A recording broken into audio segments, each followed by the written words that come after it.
साहेब कुठलाही अनुभव नसलेल्या अदूबाळाला आपण आमदार केलं.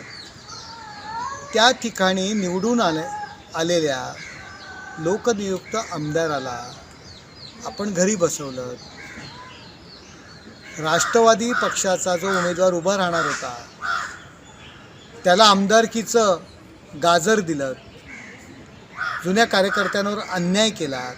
यांनी बाळासाहेबांचे फोटो जाळले, त्याच्यावर चपला हाणल्या. अशा सचिन अहिरला आपण आदूबाळाला आमदार करण्याकरता आमदारकी दिली. हे विसरलात का? ही घराणेशाही नाही का? आणि पहिल्याच टर्ममध्ये आपण त्यांना मंत्रिपद दिलं. किती माणसं होती 2-2, 3-3 वेळा निवडून आलेली?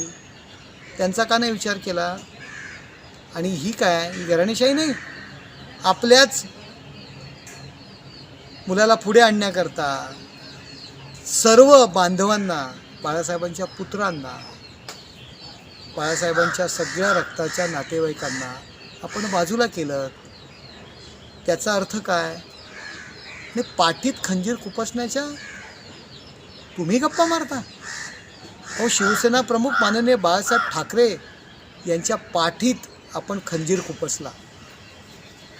बाळासाहेबांचे विचार बाजूला ठेवून आपण काँग्रेसच्या मांडीला मांडी लावून बसला. तो ज्यांनी कायम स्वातंत्र्यवीर सावरकरांना विरोध केला, ज्यांनी नेहमीच सनातन धर्माला विरोध केला, ज्यांनी राम मंदिराला विरोध केला, अशा लोकांच्या मांडीला मांडी लावून बसला तो. मग पाठीत खंजीर कोणी खुपसला? आपण खुपसला. बाळासाहेबांच्या विचारांच्या पाठीत खंजीर आपण खुपसला. काय बोलताय तुम्ही आम्हाला? तुम्हाला बोलायचा अधिकार आहे?